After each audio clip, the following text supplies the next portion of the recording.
Hey guys, Sacco here. I just got top 8 at the YCS Sacramento event. It was a pretty good event overall. I was undefeated up until round 8, then I lost round 8 to Eddie Strom, great player, and then lost round 10 to Yubel. Went pretty far in the top cut, lost top 8 to Jesse, but it was overall a good match. Let's just get straight into the deck profile. So I played Yubel. It's the deck that I thought had the highest ceiling. So for starters, you have your Yubel premium starters.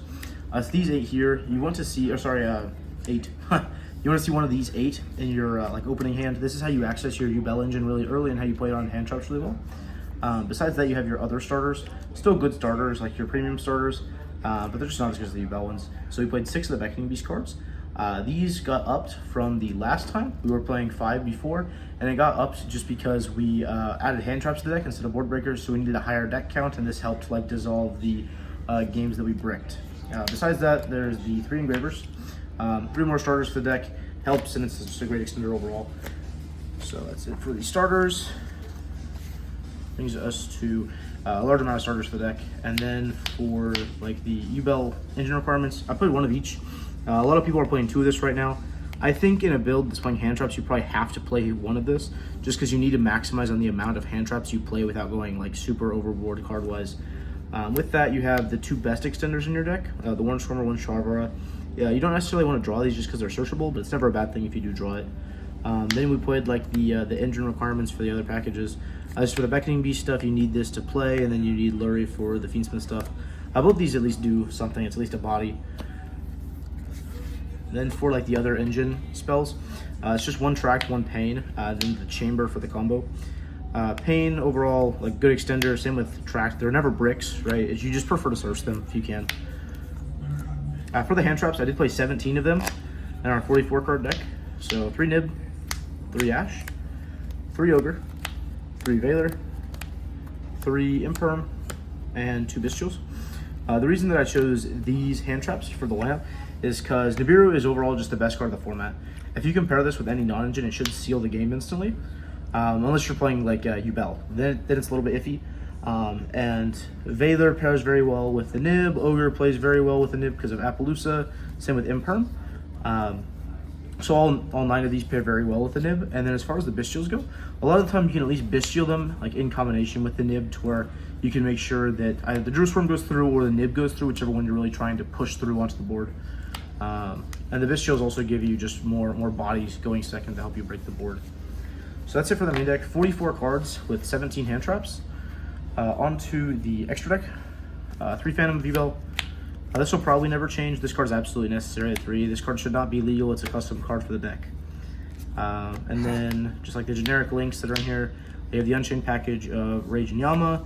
You have the Little Knight for that, and then Muckracker is an extender / necessary for all of your combos.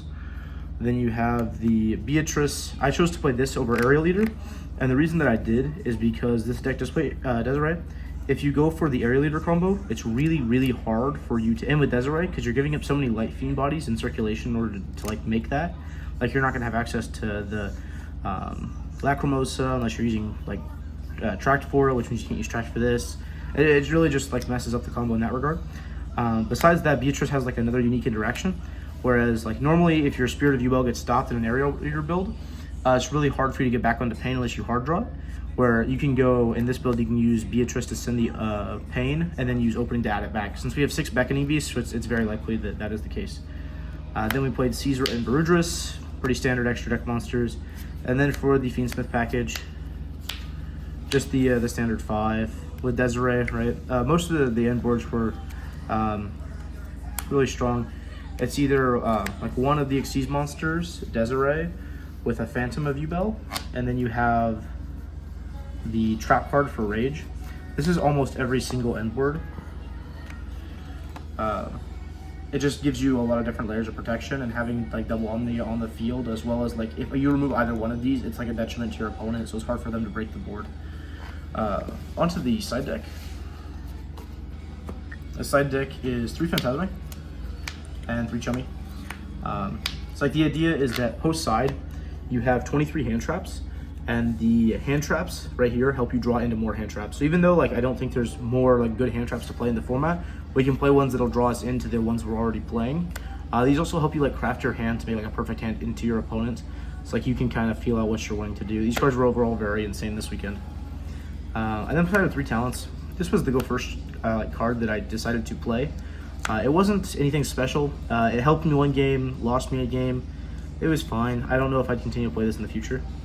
3 Cosmic Cyclone. This card's insane. I think you need this card right now for this format as long as it lasts another 2 weeks or however long it's lasting. But it covers the go first card for Yubel.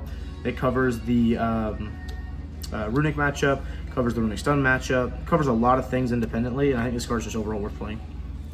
I played Rivalry. I drew this card 1 time and lost. Still an incredible card. I don't know if I'd continue to play it, though. I don't know if it's necessary.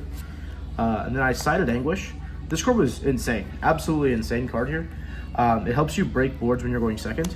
I played access code with it, but it got to a point in the tournament where I just stopped setting an access code, because what you do most of the time is like you're trying to make this when you're like clearing their board or trying to kill them. So you'll make like the Anguish, and you'll use Anguish to link their field into a Muckracker, and then you'll use Muckracker to get back onto more Yubel names, and that's how you kill them. Yeah, but I think I summoned access code 0 times the entire tournament. So that's it for the side deck. And then the 2 most important things here is we have our tokens. You have Bad Ape from War of the Planet of the Apes, because this guy's the GOAT. And then you have Tristan Bridges, because he is also the GOAT. Anyways, on to shoutouts. First off, shout out to the new sponsor, the Gaming Metro, as well as shout out to SK Games. Absolutely insane. And then we have shout out to everyone from Tulsa, Oklahoma. Shout out to everyone from Seattle and just all the guys in general. I really appreciate you guys watching the video, and I hope you have a great day.